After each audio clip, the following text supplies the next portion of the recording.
साथ पृथ्वी का देवताओं के साथ ब्रह्मलोक में जाकर अपनी व्यथा कथा सुनाना। ब्रह्मा जी का उन सब के साथ कैलाश गमन।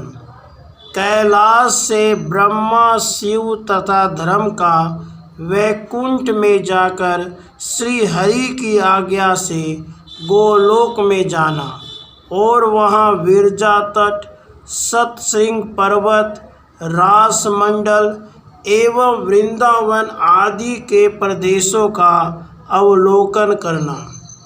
गोलोक का विस्तृत वर्णन। नारद जी ने पूछा, वेद वेताओं में श्रेष्ठ नारायण किसकी प्रार्थना से और किस कारण जगदीश्वर श्री कृष्ण जी ने इस भूतल पर अवतार लिया था?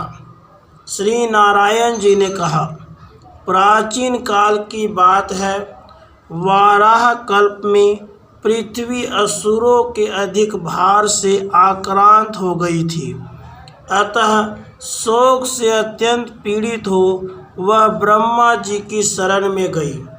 उसके साथ असुरों द्वारा सताए गए देवता भी थे, जिनका चित्त अत्यंत उद्विग्न हो रहा था।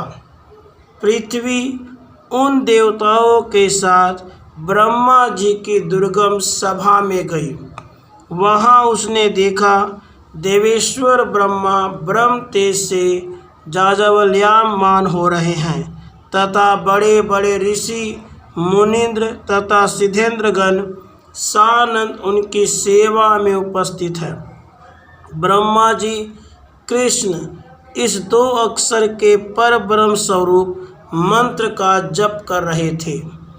उनके नेत्र भक्ति जनित आनंद के आंसुओं से भरे थे तथा संपूर्ण अंगों में रोमांच हो आया था।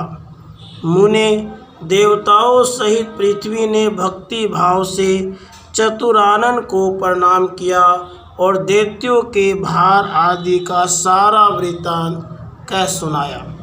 आंसू भरे नेत्रों और पुलकित शरीर से वह ब्रह्मा जी की स्तुति तथा रोदन करने लगी।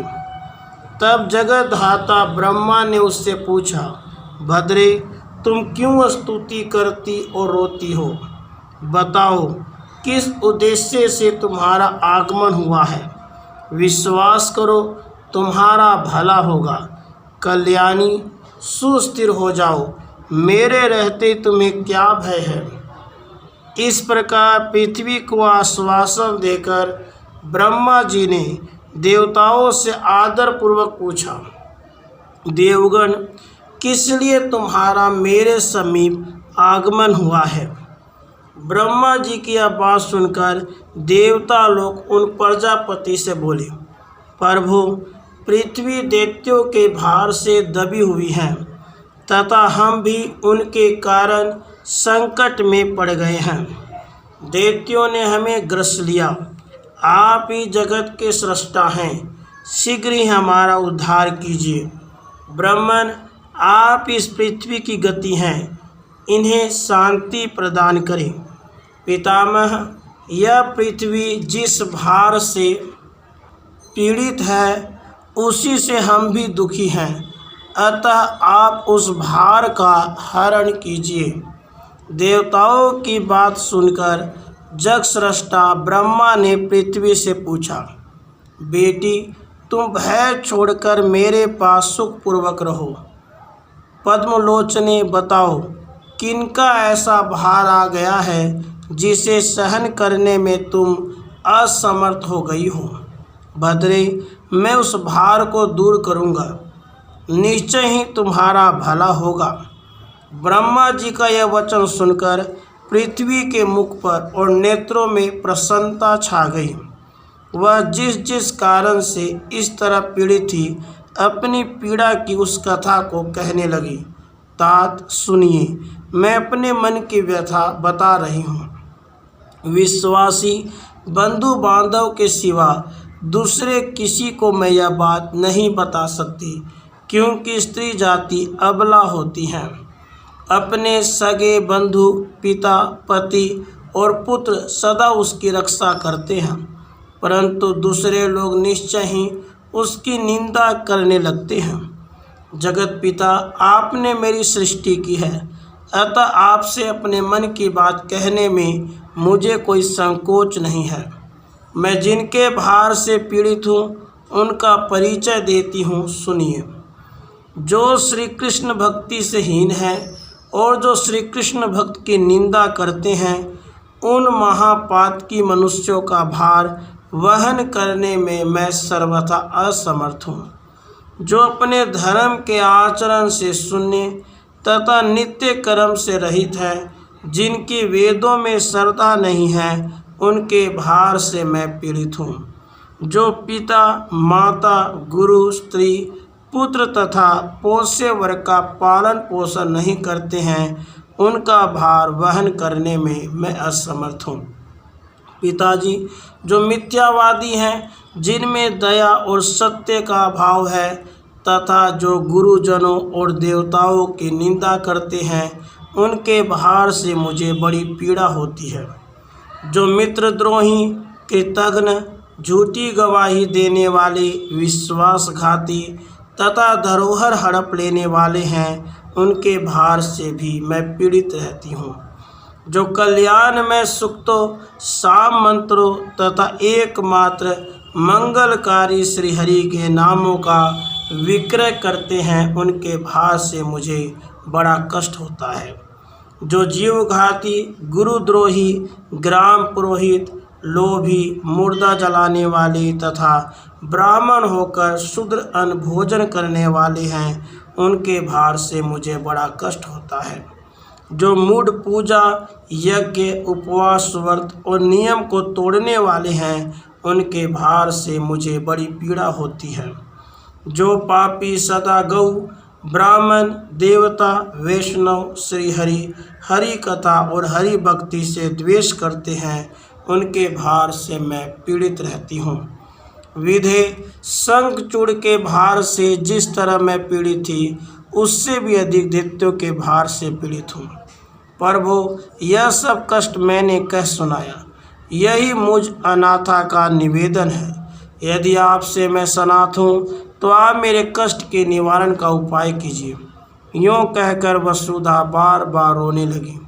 उसका रोदन सुनकर कृपा निधान ब्रह्मा ने उनसे कहा, वसुधे, तुम्हारे ऊपर जो दस्यु भूत राजाओं का भार आ गया है, मैं किसी उपाय से अवश्य ही उसे हटाऊंगा। पृथ्वी को इस प्रकार आश्वासन देकर देवताओं सहित जगद्धाता ब्रह्मा भगवान शंकर के निवास स्थान कैलाश पर्वत पर गए। वहां पहुंचकर विधाता ने कैलाश के रमणीय आश्रम तथा भगवान शंकर को देखा। वे गंगा जी के तट पर अक्षय वट के नीचे बैठे हुए थे। उन्होंने व्याघ्र चर्म पहन रखा था। दक्ष कन्या की हड्डियों के आभूषण से भी विभूषित थे। उन्होंने हाथों में त्रिशूल और पट्टिस धारण कर रखे थे। उनके 5 मुख और प्रत्येक मुख में 3-3 नेत्र थे। अनेकानेक सिद्धों ने उन्हें घेर रखा था। वे योगेंद्र गण से सेवित थे और कौतूहल पूर्वक गंधर्वों का संगीत सुन रहे थे। साथ ही अपनी ओर देखती हुई पार्वती की ओर प्रेम पूर्वक तिरछी नज़र से देख लेते थे। अपने 5 मुखों द्वारा श्री हरि के एकमात्र मंगल नाम का जप करते थे। गंगा जी में उत्पन्न कमलों के बीजों की माला से जप करते समय उनके शरीर में रोमांच होता था। इसी समय ब्रह्मा जी पृथ्वी तथा नतमस्तक देव समूहों के साथ महादेव जी के सामने जा खड़े हुए। जगत गुरु को आया देख भगवान शंकर शीघ्र ही भक्ति भाव से उठकर खड़े हो गए। उन्होंने प्रेम पूर्वक मस्तक झुकाकर उन्हें प्रणाम किया और उनका आशीर्वाद प्राप्त किया। उसके बाद सब देवताओं ने तथा पृथ्वी ने भी भक्ति भाव से चंद्रशेखर शिव को प्रणाम किया और शिव ने उन सबको आशीर्वाद दिया। प्रजापति ब्रह्मा ने पार्वती नाथ शिव से सारा वृत्तांत कहा। वह सब सुनकर भक्तवत्सल शंकर ने तुरंत ही मुँह नीचा कर लिया। भक्तों पर कष्ट आया सुनकर पार्वती और परमेश्वर शिव को बड़ा दुख हुआ। उसके बाद ब्रह्मा और शिव ने देव समूहों तथा वसुधा को यत्नपूर्वक सांत्वना देकर घर को लौटा दिया। फिर वे दोनों देवेश्वर तुरंत धर्म के घर आए और उनके साथ विचार विमर्श करके वे तीनों श्री हरि के धाम को चल दिए। भगवान के उस परम धाम का नाम वैकुंठ है। वह जरा और मृत्यु को दूर भगाने वाला है। ब्रह्मांड से ऊपर उसकी स्थिति है। वह उत्तम लोक मानव वायु के आधार पर स्थित है। वास्तव में वह चिन्मय लोक श्री हरि से भिन्न होने कारण अपने आप में स्थित है। उसका दूसरा कोई आधार नहीं है। उस सनातन धाम की स्थिति ब्रह्मलोक से 1 करोड़ योजन ऊपर है। दिव्य रत्नों द्वारा निर्मित विचित्र वैकुंठ धाम का वर्णन कर पाना कवियों के लिए असंभव है। पद्मराग और नीलमणि के बने हुए राजमार्ग उस धाम की शोभा बढ़ाते हैं। मन के समान तीव्र गति से जाने वाले वे ब्रह्मा, शिव और धर्म सब के सब उस मनोहर वैकुंठ धाम में जा पहुँचे। श्री हरि के अंतःपुर में पहुंचकर उन सब ने वहाँ उनके दर्शन किए। वे श्री हरि दिव्य रत्न में अलंकारों से भूषित हो रत्न सिंहासन पर बैठे थे। रत्नों के बाजूबंद, कंगन और नुपुर उनके हाथ पैरों की शोभा बढ़ाते थे। दिव्य रत्नों के बने हुए 2 कुंडल उनके दोनों गालों पर झलमला रहे थे। उन्होंने पीताम्बर पहन रखा था तथा आजानुलंबिनी वनमाला उनके अग्रभाग को विभूषित कर रही थी। सरस्वती के प्राण वल्लभ श्रीहरि शांत भाव से बैठे थे। लक्ष्मी जी उनके चरणार बिंदु की सेवा कर रही थी। करोड़ों कंदर्पों की लावण्य लीला से वे प्रकाशित हो रहे थे।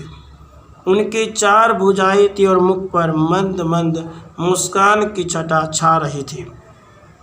सुनंद, नंद और कुसुम आदि पार्षद उनकी सेवा में जुटे थे। उनका संपूर्ण अंग चंदन से चर्चित था तथा उनका मस्तक रत्नमय मुकुट से जगमगा रहा था। वे परमानंद स्वरूप भगवान भक्तों पर अनुग्रह करने के लिए व्याकुल दिखाई देते थे। मुनि, ब्रह्मा आदि देवेश्वरों ने भक्ति भाव से उनके चरणों में प्रणाम किया और श्रद्धापूर्वक मस्तक झुकाकर बड़ी भक्ति के साथ उनकी स्तुति की। उस समय वे परमानंद के भार से दबे हुए थे। उनके अंगों में रोमांच आया था। ब्रह्मा जी बोले, मैं शांत, सर्वेश्वर तथा अच्युत उन कमलाकांत को प्रणाम करता हूँ जिनकी हम तीनों विभिन्न कलाएं हैं तथा समस्त देवता जिनकी कला के भी अंश कला से उत्पन्न हुए हैं।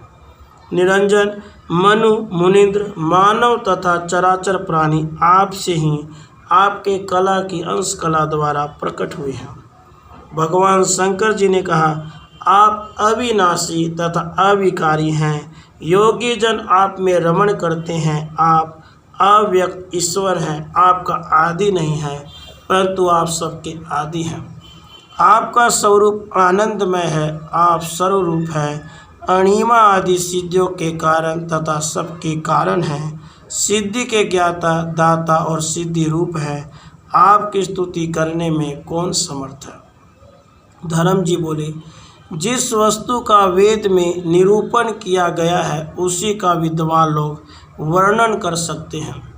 जिनको वेद में ही अनिर्वचनीय कहा गया है उनके स्वरूप का निरूपण कौन कर सकता है। जिसके लिए जिस वस्तु की संभावना की जाती है वह गुण रूप होती है, वही उसका स्तवन है।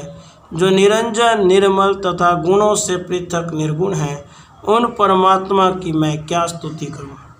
महामुनि, ब्रह्मा आदि का किया हुआ यह स्तोत्र जो 6 श्लोकों में वर्णित है, पढ़कर मनुष्य दुर्गम संकट से मुक्त होता और मनोवांछित फल को पाता है। देवताओं की स्तुति सुनकर साक्षात श्रीहरि ने उनसे कहा, तुम सब लोग गोलोक को जाओ। पीछे से मैं भी लक्ष्मी के साथ आऊँगा। श्वेत द्वीप निवासी वे नर और नारायण मुनि तथा सरस्वती देवी ये गोलोक में जाएंगे। अनंत शेषनाग मेरी माया कार्तिकेय गणेश तथा वेद माता सावित्री ये सब पीछे से निश्चिंत ही वहाँ जाएंगे। वहाँ मैं गोपियों तथा राधा के साथ द्विभुज श्री कृष्ण रूप में निवास करता हूँ। यहाँ सुनंद आदि पार्षदों तथा लक्ष्मी के साथ रहता हूँ। नारायण श्री कृष्ण तथा श्वेत द्वीप निवासी विष्णु मैं ही हूँ। ब्रह्मा आदि अन्य संपूर्ण देवता मेरी ही कलाएं हैं। देव असुर और मनुष्य आदि प्राणी मेरी कला की अंश कला से उत्पन्न हुए हैं। तुम लोग गोलोक को जाओ, वहाँ तुम्हारे अभिष्ट कार्य की सिद्धि होगी। फिर हम लोग भी सबकी इष्ट सिद्धि के लिए वहाँ आ जाएंगे। इतना कहकर श्री हरि उस सभा में चुप हो गए। तब उन सब देवताओं ने उन्हें प्रणाम किया और वहाँ से अद्भुत गोलोक की यात्रा की। वह उत्कृष्ट एवं विचित्र परम धाम जरा एवं मृत्यु को हर लेने वाला है। वह गम्य लोक वैकुंठ से 50 करोड़ योजन ऊपर है और भगवान श्री कृष्ण की इच्छा से निर्मित है। उसका कोई बाह्य आधार नहीं है। श्री कृष्ण ही वायु रूप से उसे धारण करते हैं। वे ब्रह्मा आदि देवता उस अनिर्वचनीय लोक की ओर जाने के लिए उन्मुख हो चल दिए। उन सब की गति मन के समान तीव्र थी, अतः वे सब के सब विरजा के तट पर जा पहुँचे। सरिता के तट का दर्शन करके उन देवताओं को बड़ा आश्चर्य हुआ। विरजा नदी का वह तट प्रांत शुद्ध स्फटिक मणि के समान उज्ज्वल, अत्यंत विस्तृत और मनोहर था। मोती माणिक्य तथा उत्कृष्ट मणिरत्नों की खानों से सुशोभित था। काले, उज्ज्वल, हरे तथा लाल रत्नों की श्रेणियों से उद्भासित था। उस तट पर कहीं तो मूंगों के अंकुर प्रकट हुए हैं जो अत्यंत मनोहर दिखाई देते हैं। कहीं बहुमूल्य उत्तम रत्नों की अनेक खानें उसकी शोभा बढ़ाती हैं। कहीं श्रेष्ठ निधियों के आकार उपलब्ध होते हैं जिनसे वहाँ की छटा आश्चर्य में डाल देती है। वह दृश्य विधाता के भी दृष्टिपथ में आने वाला नहीं है। मुने, विरजा के किनारे कहीं तो पद्मराग और इंद्रनील मणियों की खानें हैं, कहीं मरकत मणि की खानें तथा कहीं समयंतक मणि की तथा कहीं स्वर्ण मुद्राओं की खानें शोभा पाती हैं। कहीं बहुमूल्य पीले रंग की मणि श्रेणियों के आकर विरजा तट को अलंकृत करते हैं। कहीं रत्नों के, कहीं कौस्तुभ मणि के और कहीं अनिर्वचनीय मणियों के उत्तम आकर हैं। विरजा के उस तट प्रांत में कहीं कहीं उत्तम रमणीय विहार स्तर उपलब्ध होते हैं। उस परम आश्चर्यजनक तट को देखकर वे देवेश्वर नदी के उस पार गए। वहाँ जाने पर उन्हें पर्वतों में श्रेष्ठ सतशृंग दिखाई दिया, जो अपनी शोभा से मन को मोह लेता था। दिव्य पारिजात वृक्षों की वनमालाएं उसकी शोभा बढ़ा रही थी। वह पर्वत कल्प वृक्षों तथा कामधेनुओं द्वारा सब ओर से घिरा था। उसकी ऊंचाई 1 करोड़ योजन थी और लंबाई 10 करोड़ योजन। उसके ऊपर की चौरस भूमि 50 करोड़ योजन विस्तृत थी। वह पर्वत चहारदीवारी की भांति गोलोक के चारों ओर फैला हुआ था। उसी के शिखर पर उत्तम गोलाकार रासमंडल है, जिसका विस्तार 10 योजन है। वह रासमंडल सुगंधित पुष्पों से भरे हुए सहस्रों उद्यानों से सुशोभित है और उन उद्यानों में भरमर समूह लाए रहते हैं। सुंदर रत्नों और द्रव्यों से संपन्न अगणित क्रीड़ा भवन तथा कोटि सहस्र रत्न मंडप उसकी शोभा बढ़ाते हैं। रत्नमय सीढ़ियों, श्रेष्ठ रत्न निर्मित कलशों तथा इंद्रनील मणि के शोभाशाली खंभों से उस मंडल की शोभा और बढ़ गई है। उन खंभों में सिंदूर के समान रंग वाली मणियाँ सब और जड़ी गई हैं। बीच बीच में लगे हुए मनोहर इंद्रनील नामक रत्नों से वे मंडित हैं। रत्नमय परकोटों में जटित भांति भांति के मणिरत्न उस रास मंडल की श्री वृद्धि करते हैं। उसमें चारों दिशाओं की ओर 4 दरवाजे हैं जिनमें सुंदर किवाड़ लगे हुए हैं। उन दरवाजों पर रस्सियों में गुथे हुए आम्र पल्लव बंधनवार के रूप में शोभा दे रहे हैं। वहाँ दोनों ओर झुंड के झुंड केले के खंभे आरोपित हुए हैं। श्वेत धान्य, पल्लव समूह, फल तथा दुर्वादल आदि मंगल द्रव्य उस मंडल की शोभा बढ़ाते हैं। चंदन, अगरू, कस्तूरी और कुमकुम युक्त जल का वहाँ सब ओर छिड़काव हुआ है। मुनि रत्नमय अलंकारों तथा रत्नों की मालाओं से अलंकृत करोड़ों गोप किशोरियों के समूह से रास मंडल घिरा हुआ है। वे गोप कुमारियाँ रत्नों के बने हुए कंगन, बाजूबंद और नूपुरों से विभूषित हैं। रत्न निर्मित युगल कुंडल उनके गंडस्थल की शोभा बढ़ाते हैं। उनके हाथों की अंगुलियां रत्नों की बनी हुई अंगूठियों से विभूषित हो बड़ी सुंदर दिखाई देती है। रत्नमय पाशक समूहों से उनके पैरों की अंगुलियां उद्भासित होती हैं। वे गोप किशोरियाँ रत्नमय आभूषणों से विभूषित हैं। उनके मस्तक उत्तम रत्नमय मुकुटों से जगमगा रहे हैं। नासिका के मध्य भाग में गजमुक्ता की बुलाकें बड़ी शोभा दे रही हैं। उनके भाल देश में सिंदूर की बेंदी लगी हुई है। साथ ही आभूषण पहनने के स्थानों में दिव्य आभूषण धारण करने के कारण उनकी दिव्य प्रभा और भी उद्दीप्त हो उठी है। उनकी अंग कांति मनोहर चंपा के समान जान पड़ती है। वे सबकी सब चंदन द्रव से चर्चित है। उनके अंगों पर पीले रंग की रेशमी साड़ी शोभा देती हैं। भीम फल के समान अरुण अधर उनकी मनोहरता बढ़ा रहे हैं। शरत काल की पूर्णिमा के चंद्रमाओं की चटकीली चांदनी जैसे प्रभा से सेवित मुख उनके उद्दीप्त सौंदर्य को और भी उज्जवल बना रहे हैं। उनके नेत्र शरत काल के प्रफुल्ल कमलों की शोभा को छीन लेते हैं। उनमें कस्तूरी पत्रिका से युक्त काजल की रेखा शोभा वृद्धि कर रही है। उनके केश पास प्रफुल्ल मालती पुष्प की मालाओं से सुशोभित हैं, जिन पर मधुलोलुप भरमरों के समूह मंडरा रहे हैं। उनकी मनोहर मंद गति गजराज के गर्भ का गंजन करने वाली है। बाकी भुहों के साथ मंद मुस्कान की शोभा से वे मन को मोह लेती हैं। पके हुए अनार के दानों की भांति चमकीली दंत पंक्ति उनके मुख की शोभा को बढ़ा देती है। पक्षी राज गरुड़ की चोंच की शोभा से संपन्न उन्नत नासिका से वे सब की सब विभूषित हैं। गजराज के युगल गंडस्थल की भांति उन्नत उरोजों के भार से वे झुकी सी जान पड़ती हैं। उनका हृदय श्री कृष्ण विषयक अनुराग के देवता कंदर्प के बाण प्रहार से जर्जर हुआ रहता है। वे दर्पणों में पूर्ण चंद्रमा के समान अपने मनोहर मुख के सौंदर्य को देखने के लिए उत्सुक रहती हैं। श्री राधिका के चरणार बिंदों की सेवा में निरंतर संलग्न रहने का सौभाग्य सुलभ हो, यही उनका मनोरथ है। ऐसी गोप किशोरियों से भरा पूरा वह रास मंडल श्री राधिका की आज्ञा से सुंदरियों के समुदाय द्वारा रक्षित है। असंख्य सुंदरियां उसकी रक्षा में नियुक्त रहती हैं।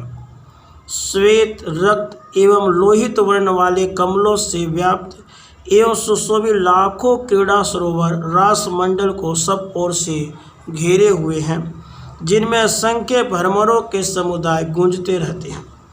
सहस्रों पुष्पित उद्यान तथा फूलों की सैयाओं से संयुक्त असंख्य कुंज कुटीर रास मंडल की सीमा में यत्र तत्र शोभा पा रहे हैं। उन कुटीरों में भोग उपयोगी द्रव्य, कर्पूर, तांबूल, वस्त्र, रत्नमय प्रदीप, श्वेत चंवर, दर्पण तथा विचित्र पुष्पमालाएं सब ओर सजाकर रखी गई हैं। इन समस्त उपकरणों से रास मंडल की शोभा बहुत बढ़ गई है। उस रास मंडल को देखकर जब वे पर्वत की सीमा से बाहर हुए तो उन्हें विलक्षण, रमणीय और सुंदर वृंदावन के दर्शन हुए। वृंदावन राधा माधव को बहुत प्रिय है। वह उन्हीं दोनों का क्रीड़ा स्थल है। उसमें कल वृक्षों के समूह शोभा पाते हैं। विरजा तीर के नीर से भीगे हुए मंद समीर उस वन के वृक्षों को शनैः शनैः आंदोलित करते रहते हैं। कस्तूरी युक्त पल्लवों का स्पर्श करके चलने वाली मंद वायु का संपर्क पाकर वह सारा वन सुगंधित बना रहता है। वहाँ के वृक्षों में नए नए पल्लव निकले रहते हैं। वहाँ सर्वत्र कोकिलों की काकली सुनाई देती है। वह वन प्रांत कहीं तो केली कदम्बों के समूह से कमनीय और कहीं मंदार, चंदन, चंपा तथा अन्य अन्य सुगंधित पुष्पों की सुगंध से सुवासित देखा जाता है। आम, नारंगी, कटहल, ताड़, नारियल, जामुन, बेर, खजूर, सुपारी, आमड़ा, नींबू, केले, बेल, अनार आदि मनोहर वृक्ष समूहों तथा सुपक्व फलों से लदे हुए दूसरे दूसरे वृक्षों द्वारा उस वृंदावन की अपूर्व शोभा हो रही है। प्रियाल, साल, पीपल, नीम, सेमल, इमली अन्य वृक्षों के शोभाशाली समुदाय उस वन में सब और सदा भरे रहते हैं। कल वृक्षों के समूह उन वन की शोभा बढ़ाते हैं। मल्लिका, मोतिया या बेला, मालती, कुंद, केतकी, माधवी लता और जूही इत्यादि लताओं के समूह वहाँ सब और फैले हैं। मुने वहाँ रत्न में दीपों से प्रकाशित तथा धूप की गंध से सुवासित असंख्य कुंज कुटीर उस वन में शोभा पाते हैं। उनके भीतर श्रृंगार उपयोगी द्रव्य संग्रहित है। सुगंधित वायु उन्हें सुवासित करती रहती हैं। वहाँ चंदन का छिड़काव हुआ है। उन कुटीरों के भीतर फूलों की सैयाएँ बिछी हैं जो पुष्पमालाओं की जाली से सुशोभित है। मधुलोलुप मधुपों के मधुर गुंजारों से वृंदावन मुखरित रहता है। रत्नमय अलंकारों की शोभा से संपन्न गोपांगनाओं के समूह से वह वन आवेष्टित है। करोड़ों गोपियाँ श्री राधा की आज्ञा से उसकी रक्षा करती हैं। उस वन के भीतर सुंदर सुंदर और मनोहर 32 कानन हैं। वे सभी उत्तम एवं निर्जन स्थान हैं। मुनि, वृंदावन सुपक्व, मधुर एवं स्वादिष्ट फलों से संपन्न तथा गोष्ठों और गौओं के समूह से परिपूर्ण है। वहाँ सहस्रों पुष्प उद्यान सदा खिले और सुगंध से भरे रहते हैं। उनमें मधुलोभी भ्रमरों के समुदाय मधुर गुंजन करते फिरते हैं। श्री कृष्ण के तुल्य रूप वाले तथा उत्तम रत्नहार से विभूषित 50 करोड़ गोपों के विविध विलासों से विलसित रमणीय वृंदावन को देखते हुए वे देवेश्वरगण गोलोक धाम में जा पहुँचे, जो चारों ओर से गोलाकार तथा कोटि योजन विस्तृत है। वह सब ओर से रत्नमय परकोटों द्वारा घिरा हुआ है। मुनि, उसमें 4 दरवाजे हैं। उन दरवाज़ों पर द्वारपालों के रूप में विराजमान गोप समूह उनकी रक्षा करते हैं। श्री कृष्ण की सेवा में लगे रहने वाले गोपों के आश्रम भी रत्नों से जटित तथा नाना प्रकार के भोगों से संपन्न हैं। उन आश्रमों की संख्या भी 50 करोड़ है। इनके सिवा भक्त गोप समूहों के 100 करोड़ आश्रम हैं, जिनका निर्माण पूर्वोक्त आश्रमों से भी अधिक सुंदर है। वे सब के सब उत्तम रत्नों से गठित है। उनसे भी अधिक विलक्षण तथा बहुमूल्य रत्नों द्वारा रचित आश्रम पार्षदों के हैं, जिनकी संख्या 10 करोड़ है। पार्षदों में भी जो प्रमुख लोग हैं वे श्री कृष्ण के समान रूप धारण करके रहते हैं। उनके लिए उत्तम रत्नों से निर्मित 1 करोड़ आश्रम है। राधिका जी में विशुद्ध भक्ति रखने वाले गोपांगनाओं के 32 करोड़ दिव्य एवं श्रेष्ठ आश्रम है, जिनकी रचना उत्तम श्रेणी के रत्नों द्वारा हुई है। उनकी जो किंकरियां हैं उनके लिए भी मणि रत्न आदि के द्वारा बड़े सुंदर और मनोहर भवन बनाए गए हैं, जिनकी संख्या 10 करोड़ है। ये सभी दिव्य आश्रम और भवन वृंदावन की शोभा का विस्तार करते हैं। सैकड़ों जन्मों की तपस्याओं से पवित्र हुए जो भक्तजन भारतवर्ष की भूमि पर श्री हरि की भक्ति में तत्पर रहते हैं, वे कर्मों के शांत कर देने वाले हैं। उनके कर्म बंधन नष्ट हो जाते हैं। मुनि, जो सोते जागते हर समय अपने मन को श्री हरि के ही ध्यान में लगाए रहते तथा दिन रात राधा कृष्ण, श्री कृष्ण इत्यादि नामों का जप किया करते हैं, उन श्री कृष्ण भक्तों के लिए भी वहाँ गोलोक में बड़े मनोहर निवास स्थान बने हुए हैं। उत्तम मणि रत्नों द्वारा निर्मित वे भव्य भवन भांति भांति के भोगों से संपन्न है। पुष्पशैया पुष्पमाला श्वेत चामर से सुशोभित है। रत्नमय दर्पणों की शोभा से पूर्ण है। उनमें इंद्रनील मणियाँ जड़ी गई हैं। उन भवनों के शिखरों पर बहुमूल्य रत्नमय कलश समूह शोभा देते हैं। उनकी दीवारों पर महीन वस्त्रों के आवरण पड़े हुए हैं। ऐसे भवनों की संख्या भी 100 करोड़ है। उस अद्भुत धाम का दर्शन करके वे देवता बड़ी प्रसन्नता के साथ जब कुछ दूर और आगे गए तब वहाँ उन्हें रमणीय अक्षय वट दिखाई दिया। मुने उस वृक्ष का विस्तार 5 योजन और ऊंचाई 10 योजन है। उसमें सहस्रों तने तथा असंख्य शाखाएं शोभा पाती हैं। वह वृक्ष लाल लाल फलों से व्याप्त है। रत्नमयी वेदिकाएं उसकी शोभा बढ़ाती हैं। उस वृक्ष के नीचे बहुत से गोप शिशु दृष्टिगोचर हुए, जिनका रूप श्री कृष्ण के ही समान था। वे सब के सब पीत वस्त्रधारी और मनोहर थे और खेल कूद में लगे हुए थे। उनके सारे अंग चंदन से चर्चित थे और वे सभी रत्न में आभूषणों से भूषित थे। देवेश्वरों ने वहाँ उन सब के दर्शन किए। वे सभी हरि के श्रेष्ठ पार्षद थे। मुने वहाँ से थोड़ी दूर पर उन्हें एक मनोहर राजमार्ग दिखाई दिया, जिनके दोनों पार्श्वों में लाल मणियों से अद्भुत रचना की गई थी। इंद्रनील पद्मराग हीरे और सुवर्ण की बनी हुई वेदियाँ उस राजमार्ग के उभय पार्श्वों को सुशोभित कर रही थी। दोनों रत्न में विश्राम मंडप शोभा पाते थे। उस मार्ग पर चंदन अगुरु कस्तूरी और कुमकुम के द्रव्य से मिश्रित जल का छिड़काव किया गया था। पल्लव लाजा फल पुष्प दुर्वा सूक्ष्म सूत्र में गूंथे हुए चंदन पल्लवों की बंदरवार से युक्त सहस्रों कदली स्तंभों के समूह उस राजमार्ग के तट प्रांत की शोभा बढ़ाते थे। उन सब पर कुमकुम केसर छिड़के गए थे। जगह जगह उत्तम रत्नों के बने हुए मंगल घट स्थापित थे। उनमें फल और शाखाओं सहित पल्लव शोभा पाते थे।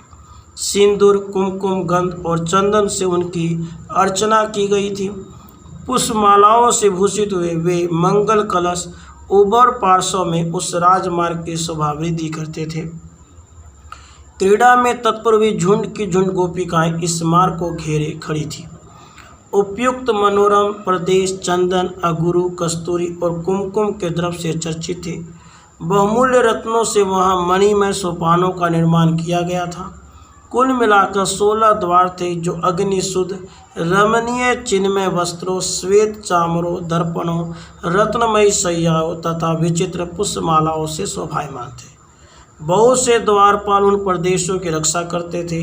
उनके चारों ओर खाइयाँ थी और लाल रंग के परकोटों से वे घिरे हुए थे। इन मनोरम प्रदेशों का दर्शन करके देवता वहाँ से आगे बढ़ने को उद्यत हुए। वे जल्दी जल्दी कुछ दूर तक गए। उन्हें वहाँ रासेश्वरी श्री राधा का आश्रम दिखाई दिया। नारद देवताओं की आदि देवी गोपी शिरोमणि श्री कृष्ण प्राणाधिका राधिका का वह निवास स्थान बड़ा ही सुंदर बनाया गया था। रमणीय द्रव्यों का उसकी मनोहारता बहुत बढ़ गई थी। वहाँ का सब कुछ सबके लिए अनिर्वचनीय था।